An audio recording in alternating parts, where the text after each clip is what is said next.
What is up, everybody? Welcome back to another episode of The Hangover. I'm Daniel. Alongside with me is Shannon White, and this is now day 967 of waiting for Aaron Rodgers. Well, at least it feels that way. It feels that way. How's it going, Shannon? How are you doing, my man? I'm doing great. As we was talking before the podcast here, there really hasn't been anything happening these last leading up to the draft. They've had a few more of their official 30 visits coming in. They had Alexander from Toledo, who's the guy that I really like. Some people talking about him late first, early second, defensive tackle. I think he might drop a little farther because he's going to be 25, if I ain't mistaken, at the beginning of the season. So he's a little bit older. But he's a classic nose tackle. I'm looking forward to it. I mean, there's been a lot of, I guess you can say, maybe a better understanding of what positions of needs are for the Pittsburgh Steelers, which is the title of the show. I mean, you can go and look at the 30 visit and you can see that, well, quarterback looks like it's going to be a pretty need. Wide receiver, running back, defensive lineman, which are the positions I think a lot of people were thinking going into this draft that the Pittsburgh Steelers were going to highlight these positions.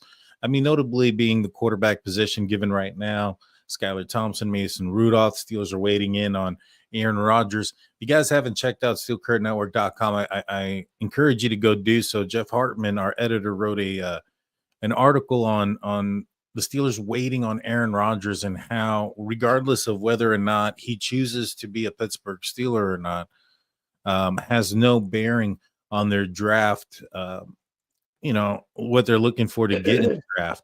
What do you think about that, given that position? I mean, to me, I think it probably deals more with his age than anything else, but what do you think? Well, whether I can understand it as saying whether they know if he's coming to Pittsburgh or not, because he might string him along to after the draft, trying to get, wait and see what the Saints get, wait to see what the Steelers do in the draft before making a commitment either way. Because I do think the Saints will inquire at the very least about getting Rodgers if Carr's going to miss the whole season, as been reported. But I don't think it's really going to affect the draft that much unless the Steelers really reach in the first round. My biggest concern is there's reports that Milroe, the quarterback from Alabama, is going to come and be in the green room during the draft. And I don't think he's anywhere near a first round talent. I'd say third round or later, in my opinion. And I can't believe that there's a NFL team out there that thinks he's worthy of a first round selection. So why else would you come to New York? Unless he knows something that we don't know. And he's already heard from somebody like the Steelers, heaven forbid, who will overdraft him in the first round. Well, the Steelers are lacking a second-round draft pick, and I think that might push them to a position where they may reach in the first round. It's not uncommon for this team to have done that. Now, that was under Kevin Colbert, and I'm hoping that with, Omar Khan, that, he's going to do his con artist thing and get some things moved around in the right order, and he's going to be able to pull up another second-round pick or something of that nature. But, in the end, I don't think that this year was the plan for the quarterback position as far as the future goes. I strongly suspect it's next year. I think given what they've done to assist themselves into getting a lot of compensatory or comp picks next year, I think that's going to help them position themselves up. Now, obviously, if somebody falls or there's somebody that they feel could be that guy, I think they're going to go that direction. But, all signs indicate that that's next year. And so for me, I just don't see them going quarterback round one. I think outside of Sanders, and even at Sanders, I think he's, thought of to fall, maybe not outside of round one, but still thought to fall. I think the other guys could fall as well. I mean, I don't think anybody thought back when Kenny Pickett was drafted in 2022 that, there wasn't going to be another quarterback drafted until the third round. And that ended up being the situation. And so I do think that some of these guys might be available there. But if it's not going to be something that's going to change as far as Aaron Rodgers being there, Yeah, I still strongly suspect and hope that it's next year's draft that they're targeting that quarterback position. A little bit of patience, I guess, is what we're going to have to see. Mhm. Need. Um, but obviously they are going to draft a quarterback this year. Uh, um, Jackson Dart is a guy that has been projected. Not Deion Sanders, his son. A lot of people are asking, do you think he's going to fall? I don't think he's going to make it at 21. Do you think he'll make it at 21? I thought he would be a top 5 pick just based on what I've seen. But, we know the character and attitude matters. I have not heard a character problem with him. Now, attitude, he is very confident. And we know that confidence can borderline on cocky, and some people don't like that. And so some teams, general managers might be turned off. Me personally, I have no problem as long as you back it up on the field and you're a team first guy. And everything I've seen from the way he performed in college says he's a team first guy. He's all about winning. He stands there to the last split second, takes huge shots. He's tough. He's accurate. I personally, if he fell to 21, I would pull the trigger. If they feel like he can be that guy. Every other quarterback, in my opinion, is second round or down. People like Cam Ward more than I do. So for me, I rate Sanders better than Ward. And we'll see how their careers reflect that. But I don't think there's anybody else worthy of a first round. I even have Dart, who I like better than most. I have him in the second round. So, I have a little bit of a conspiracy theory when it comes to Sanders and the Steelers and what the Steelers did by bringing him in. I like I said, I strongly suspect that they're not going to target a quarterback in the first round. So even if Sanders were to fall, I don't think that's going to be the answer. I think that answer for the Steelers quarterback is more in the future. Now, what I'm thinking is, all right, the Cleveland Browns are drafting pretty early. They are predicted possibly to land Travis Hunter, who I think is possibly the best player in this draft. I mean, he can play two different positions at a high level, and he's probably going to play two different positions at a high level. If the Browns were interested in Sanders and maybe perhaps trying to bring him in at the top of the second round, maybe the Steelers are applying a little bit of pressure into making them think, well, somebody's going to draft him before they can get there. The Steelers are possibly looking at 21. Could they be trying to force the hand here for the Cleveland Browns to go after Sanders at pick 2 versus, I don't know, second round, and maybe lose out on Travis Hunter?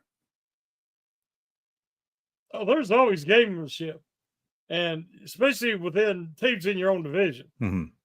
So yeah, I could see that, and it would make logical sense. And I think that the Browns, based on their history, can be manipulated that way. So, I mean, I'm not really. I have to be careful insulting the Browns because the Steelers in the last 10 years, what have they really accomplished? And the drafts have been terrible. First round picks have been terrible. They've missed. They've reached. They've made. It's just been bad. And the last 2 years have been better. So, but I'll kind of hold back on some of my comedy here and insults towards the Browns because we don't have a lot of room to talk right now. No, we don't. But at the end of the day, though, the Steelers at least get to the playoffs. They're still competitive year in, year out, and still have a chance. At the end of the day, sometimes towards the end of the year, that chance kind of dwindles, and injuries and fatigue become a thing, especially with some of the key players or the marquee players like TJ Watt. He put up the deuces here recently on social media. Should you be concerned? Should I be concerned that the Steelers might be moving on from TJ Watt this year? Well, before I answer that, let me answer this. I get tired of hearing, well, they're competitive every year.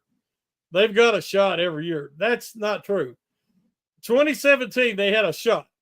Now, my standard, what used to be the Steelers standard, the standard is the standard, was Super Bowl contender. Since 2017 and Ryan Shazier's injury, that was the last team that had a legitimate shot to win the Super Bowl. None of them since then have had any shot. So saying competitive is being a game over 500, yeah, they've been that. I call that slightly above average. I don't call it competitive. I don't call it a contender. You're going to be cannon fodder. You're led to slaughter in the first round of the playoffs. They're never competitive in the playoffs. Everybody's dropped their standards so far. And I think it's because a lot of the fan base is so young that they don't remember what it was to truly be a contender every year. Because they missed Ben's prime.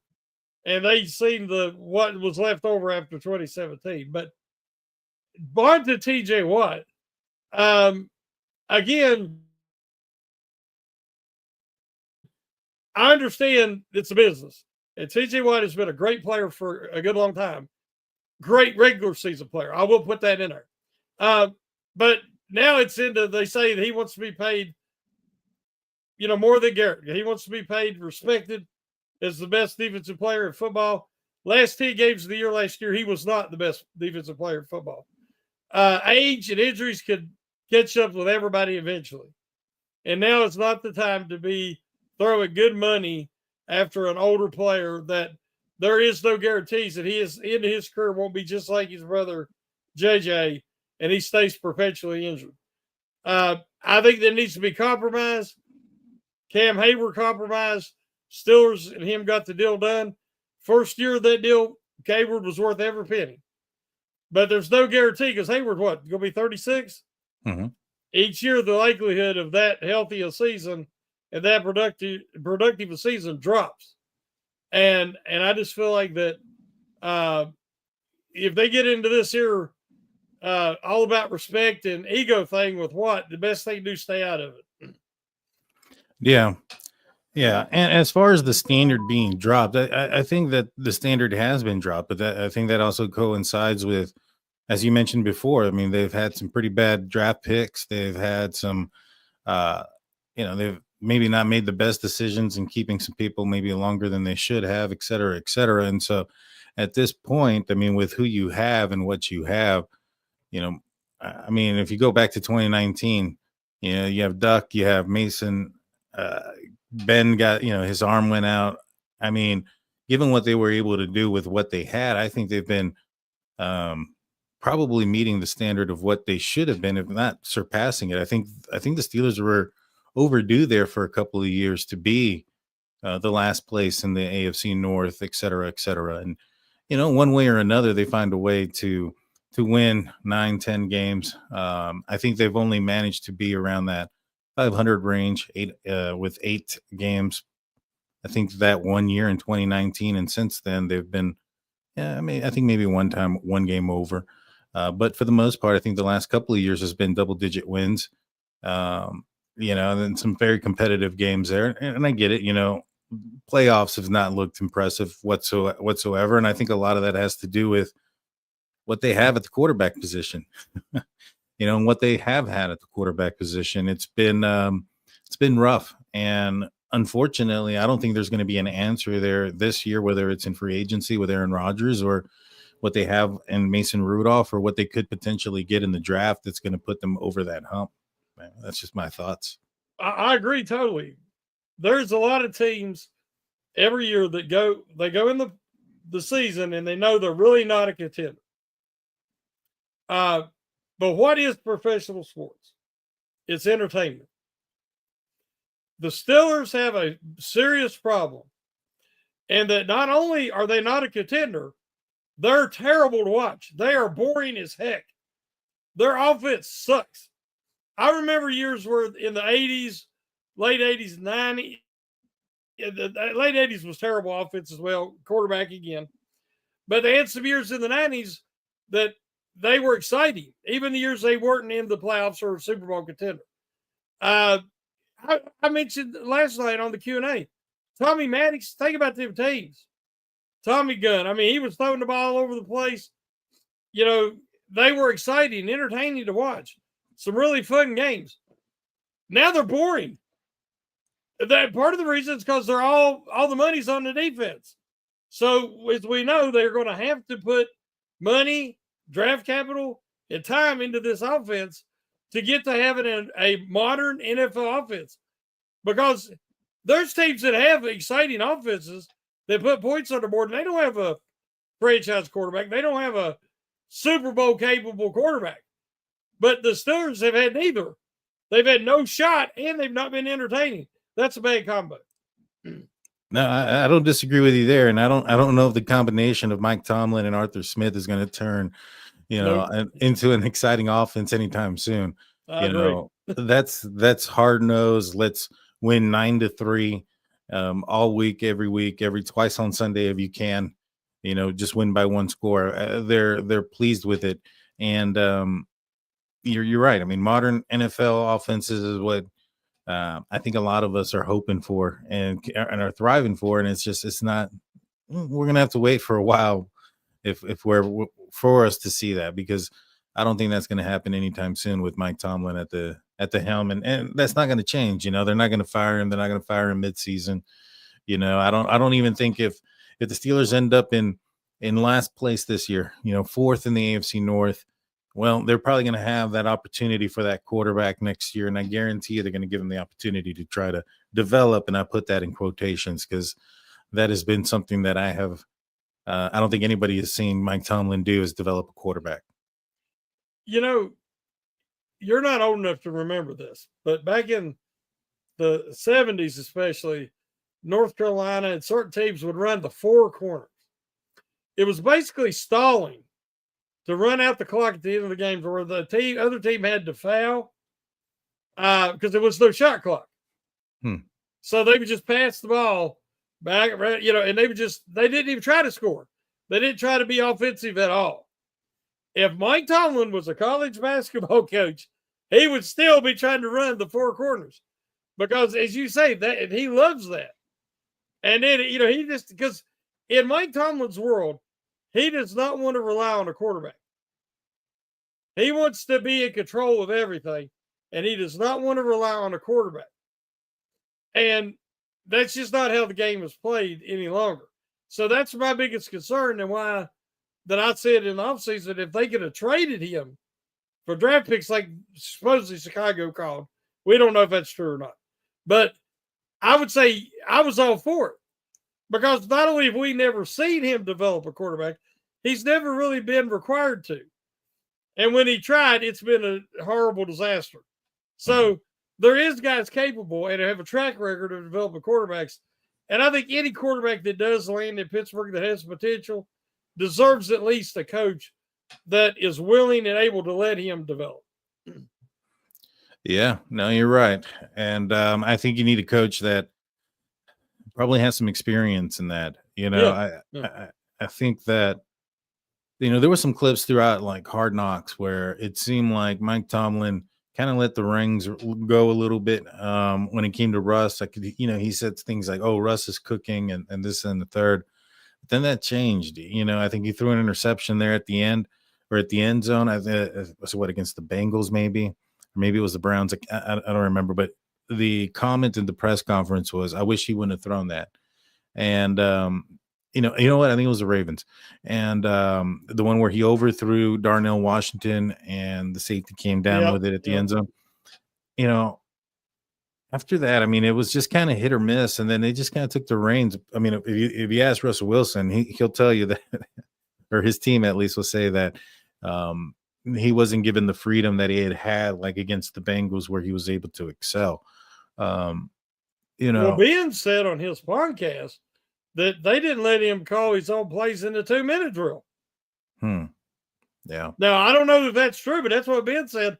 I mean, you talk about handcuffing a guy. I mean, and that's a guy who's a veteran, won a Super Bowl. I mean, you think he's going to trust a rookie? No. No. Like I said, I just think that, and that's why I think that we've seen Rodgers have his fall apart moments with the Jets. Happens to older quarterbacks lose some ability, different things. If he does that with the Steelers, like I said, one time, and then it's going to be headbutting. They're going to be Mhm. butting heads because they're not going to give him the freedom he wants, and I think that's what's holding him up from signing. Yeah, I was just about to ask you. I think that may be, or I was about to say is that might be what's holding him up. Either way, he's not signed yet. Um, I thought it was going to be at the big night out. How to say big night out? I can't. Yes, we was hoping. Forgive me Yes. for mispronouncing that. But yeah, I was hoping it would come there. Just a resolution one way or another. At the end of the day, but nothing yet. But we're gonna take a quick break. When we get back, we're gonna get back into more of the needs of the Pittsburgh Steelers and how they can realistically acquire them. Don't go anywhere. We'll be right back after a few words from our sponsors.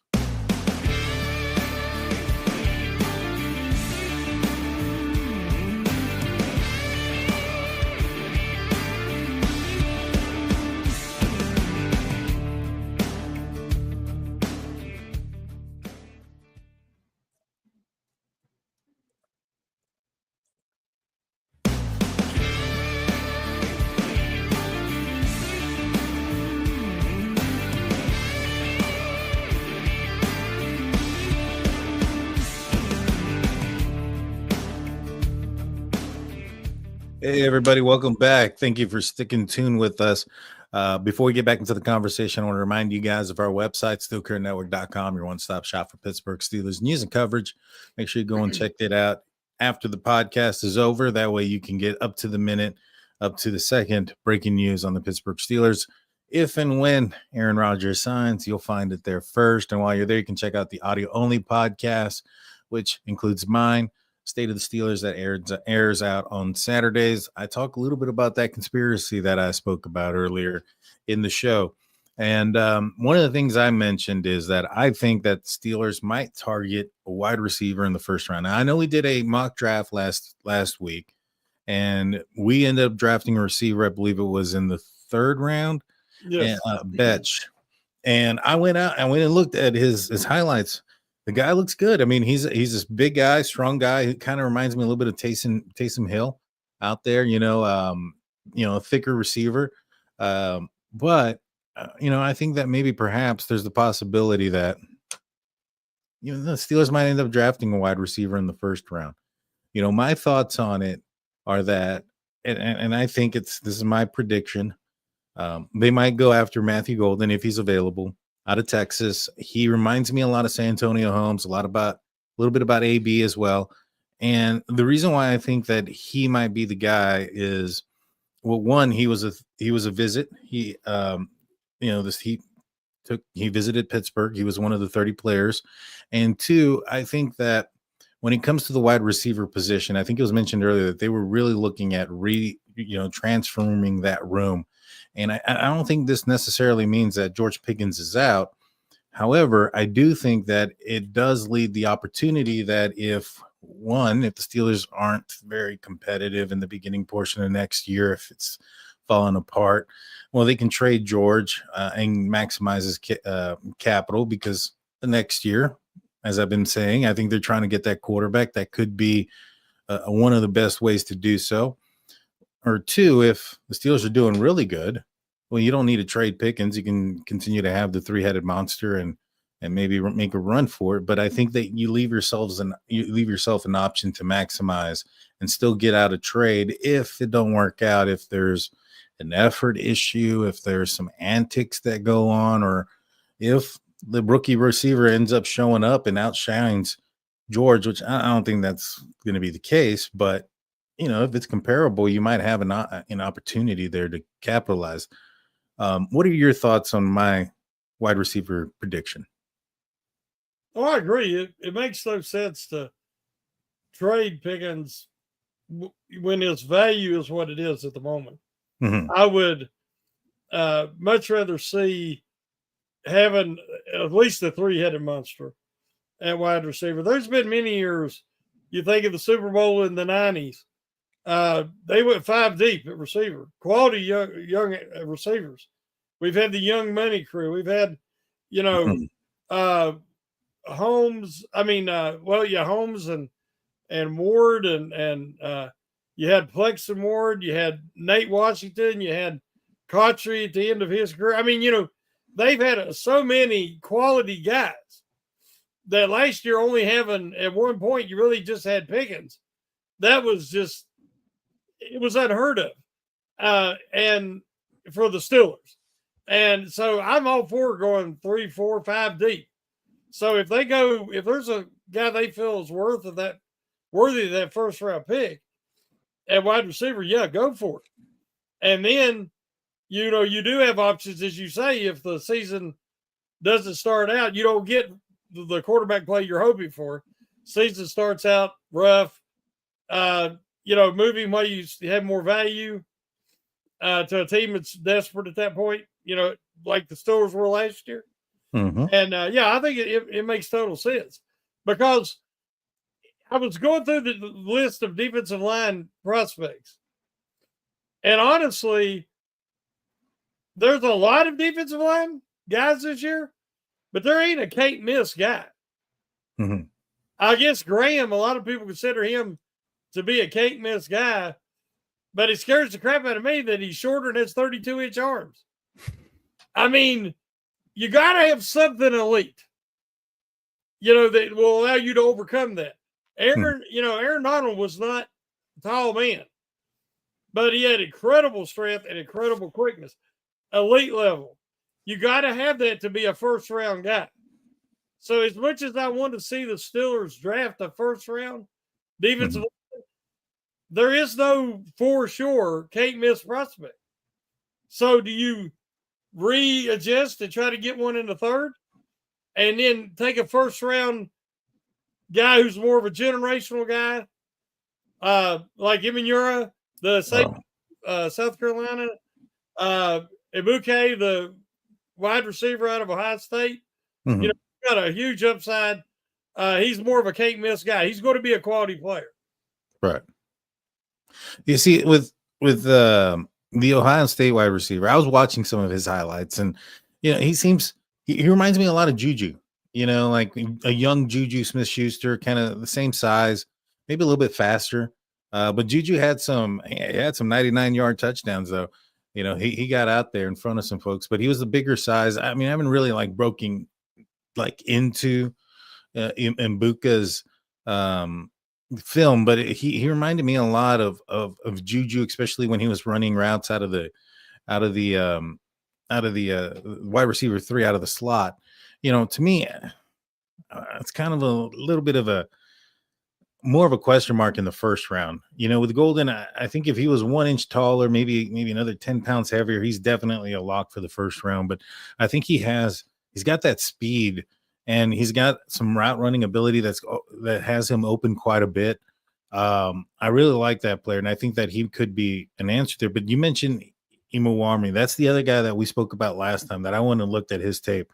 If the Steelers don't go offense and they end up going defense, I really hope that guy makes it, because that guy, he looks like Ryan Shazier as a safety. Yeah, I hadn't watched any film. I hadn't watched any highlights of him. I turned it on, and I was like, wow, this guy's fast. He's big. He's nasty. I think I would prefer to have him on the defensive side over any other player in the defense this draft. I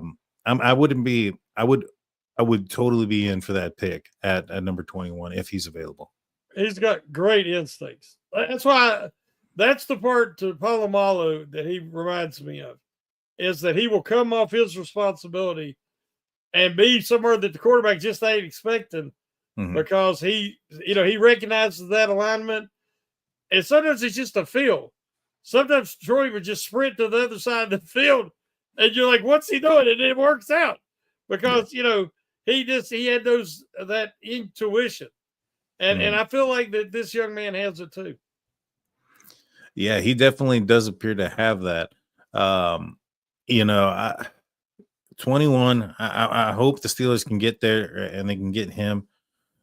Does that, I don't know, leave a question, maybe possibly that Minka could be on his way out? He's getting paid quite a bit of money. He hasn't really put up a lot of stats, but he hasn't really been used.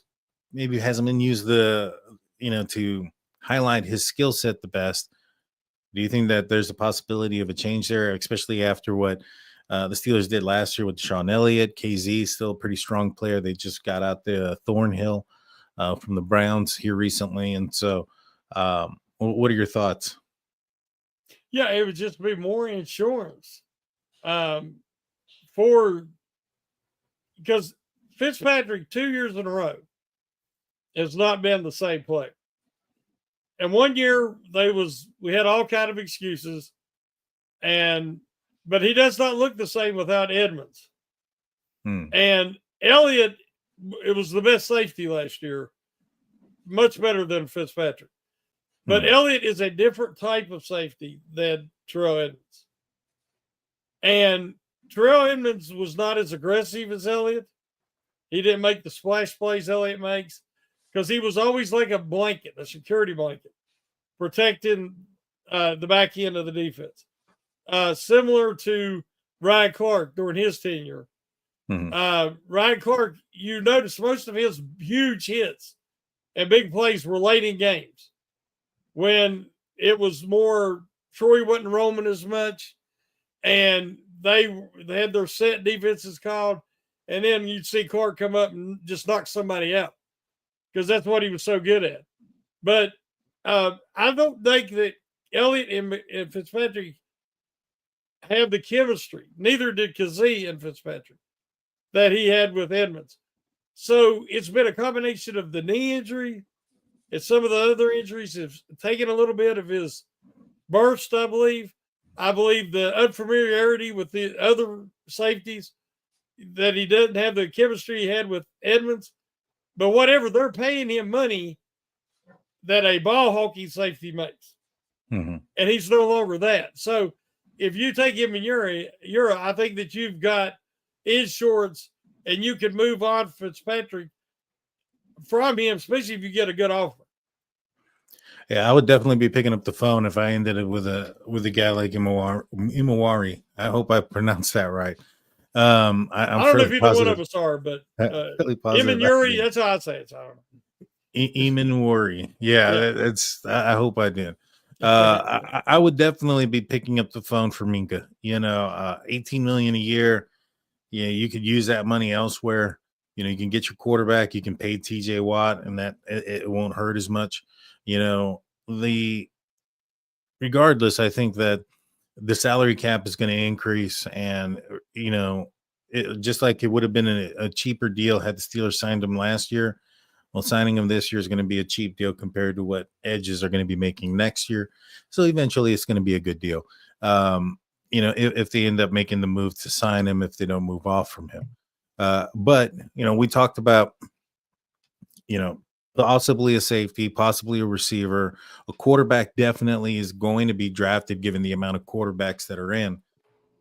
I think running back is also a position that's going to be drafted. When do you expect a running back to be drafted? Which round do you expect that to happen in? Well, before the Metcalf trade and the Steelers had a second rounder, I was thinking second round. I figured that one of the Ohio State guys would fall to that range. Maybe Hampton, who I don't know about the fit with Hampton as much as I think Hampton's a more between the tackles power scheme. I think he'll be a better fit than outside zone. So, but I like both the Ohio State guys in the second. Then you got the guys that are going to be there in, say, the third and fourth round, like a DJ Giddens, like we talked about, RJ Harvey. Late in the second round, probably Johnson from Iowa, who's kind of a Le'Veon Bell type, which I think he has the vision and a little bit more burst than Harris, but he has that vision to and anticipation to find them holes, kind of like Bell did. So you can use him on a slow developing outside zone run. Whereas we knew with Harris, when he started going laterally, he was over because he was getting run down by defensive linemen from behind. You just can't have that. You got to have a little bit of, and you also got to have vision, which Harrison run up the back of his own guys all the time. So Yeah, I'm expecting the running back, if it stays like it is now, in the third or fourth round. Third or fourth round. What position does it push back? I think it pushes back quarterback because again, I'm fairly confident that the Steelers are going to be trying to grab that guy next year. I don't think that they're I think they could be comfortable with like a Will Howard in the fifth round or Yeah, yeah. I can see a Will Howard in the fifth round or even uh, some of these other guys. They brought Quinn in Ewers, McCord. Wasn't it his name, McCord? Kyle McCord. Yeah, they brought him in for a visit. Uh, there's a guy you can get day 3, like you say, fourth, fifth round. You know, that to me makes sense just to have guy options, and you might, get lucky. You might strike gold and have a guy that can be a game manager. And, that would not prohibit you from going after your quarterback next year, as we talked about. Is if they go into this season with, Mason Rudolph and a rookie and Skylar Thompson, so be it. I mean, I question whether you win 1 or 2 more games if you bring in Rodgers, but I don't think you're going to go any farther than that because he's not a proven playoff performer. Which is, if you're going to be a franchise quarterback, that's what you got to be.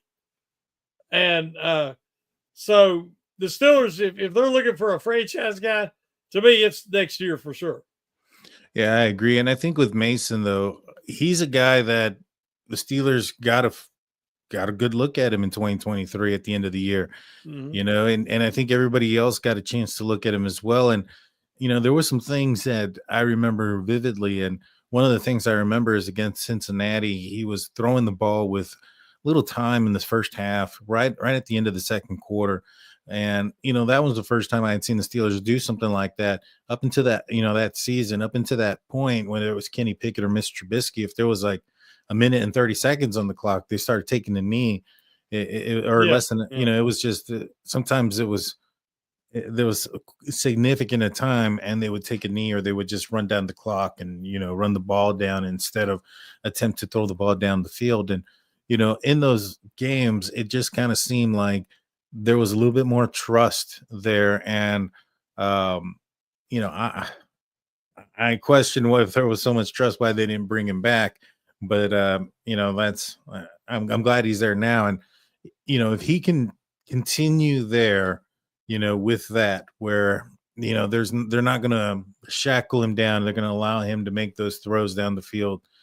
Yeah, I'm confident in Mason. I think that, even that year, had he started that entire year, I think the Steelers would have placed themselves in a much better position for that playoff run that they had.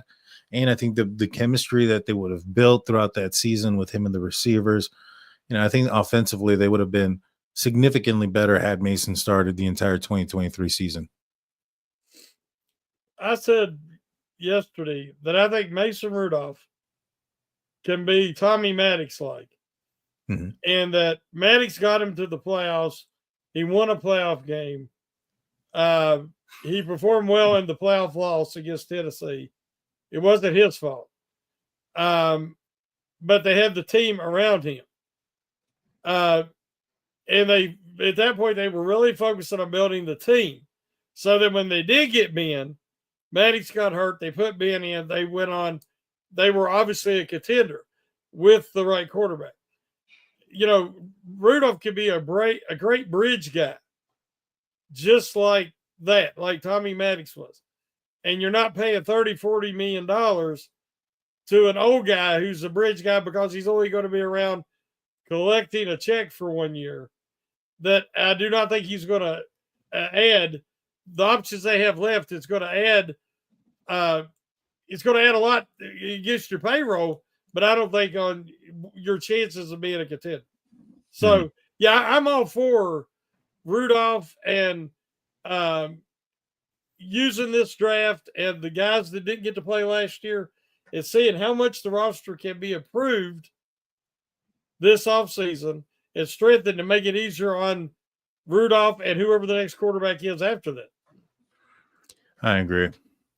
So, last thing that I kind of want to talk about is One thing that the Steelers haven't done in a while, is trade back in an NFL draft in the first Mhm. round. Last time that happened, I think it was for Casey Hampton, defensive lineman. Do you think that this is the year that that could happen? I hope. I say it every year. Um, Now next year they're going to have a lot of picks, Hmm. so trading up would make sense next year.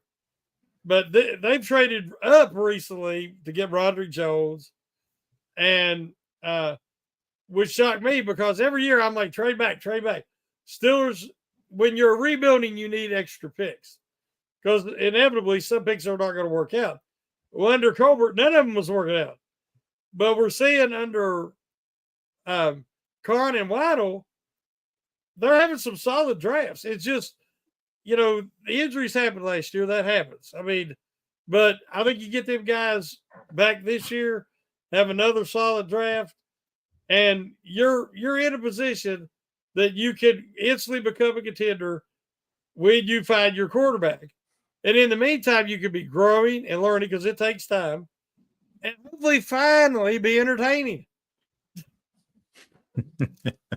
Yeah, no, I agree. I mean, just being competitive, against some of these good teams is what I'd like to see. Uh, yes, the Steelers won a bunch of games, and a lot of those games that were just won on defense, and they were ugly, and they just were grounded down to a nub. And then they finally, Boswell came through with like 6 field goals or something. I mean, yeah, that's not good for anybody. I mean, it's not good for the offense. No. Their confidence goes down. Um, the fans, they have lack of confidence in the offense. It's not good for the defense because they're on the field all the time. Fatigue, tiredness, those things become prevalent and become completely existent there at the end. And their play becomes non-existent at the end of the season. And it's just kind of, this just merry-go-round of something that needs to change, and I'm hoping it happens this year. Hopefully, it happens this year. The quarterback position is a big question mark. I'm all for Mason Rudolph at this point. I'm actually kind of tired of waiting for Aaron Rodgers. At this point, I just wish he would just say Mm-hmm. yes or no. I'm hoping he'd say no at this point just to get an answer. You know what I mean? But I'm good with Mason, and if the Steelers can move back and acquire a second round draft pick, and get that running back that they also need, and also a receiver or the defensive lineman, and those players that they need, because there's quite a few holes on this team. I think that would probably be for the best. Do you have any final thoughts there for us? Well, I like what the Steelers done this offseason as far as free agency. Hmm. I think they've put some quality proven guys in positions of need to where they don't, it's not so obvious. The only obvious position right now for a lot of people is they're like quarterback. Well, they can't go into the season with Mason Rudolph as your starting quarterback. Yeah, you can. There's no rule against it. And based on the performances they've got out of a lot of the quarterbacks in recent seasons, there's no reason to believe they can't win with said quarterback, especially if you give him, the receivers he already has, give him another one. You got the tight ends, give him a improved running game uh, uh, with a better offensive line, which I think it all happened this year. So, yeah, I like how they've set themselves up. And we're talking about nobody knows for sure what's going to happen. The year they took Kenny Pickett, I was like, I didn't want him to take a quarterback, but I was pretty sure they were going to. And this year, I can't say that. I really don't know what direction they're going to go, and I really hope they go. If they have a chance for Imura, a Hmm. guy who could be a generational guy, this is the year to do it. Because honestly, Daniel, out of the first round, there's hardly any can't miss guys. Yeah. This is one of them drafts. Yeah, you're definitely right. There isn't one of those can't miss guys. There isn't one of those obvious solutions at any position, or at least any players that appear to be obvious. Even in years before when the Steelers were looking at running backs, and and Steelers ended up going with Najee Harris, even though it may not have been what was best for the team at the time or at any time. Although I thought he'd had a pretty good, strong rookie year. I thought the offensive line was horrible, but I digress. Um, Although maybe he wasn't the best choice of running back given his speed challenge. Um, it was an obvious choice. I don't see that in this year's draft. There's not that obvious choice. I think last year it was pretty obvious the Steelers were going to go offensive lineman. The year before, definitely obvious the Steelers were going offensive lineman. And so, this year it's more of a coin flip. It's who's there and when. You know what I mean? Yep. Well, Yeah, guys, I don't think there's any offensive lineman this year like the one year DeCastro fell to the Steelers. The Steelers wasn't necessarily looking for a guard, but they had to take him. Yeah. I mean, he was just that good. And if a value like that falls, but this year, I don't know. There's just not too many guys. You sit and you look at the top 10, you can swap guys in and out of that top 10 so easily because you're like, well, that's nobody I would call a can't miss, Yeah. Generational talents are even fewer and far between. There's guys that's got generational talent, athleticism, but the production didn't match in college, or their college production was off the charts, but they seemed like a mid athlete. So, it's going to be interesting. Yeah, it definitely will be. This is definitely going to be an interesting year.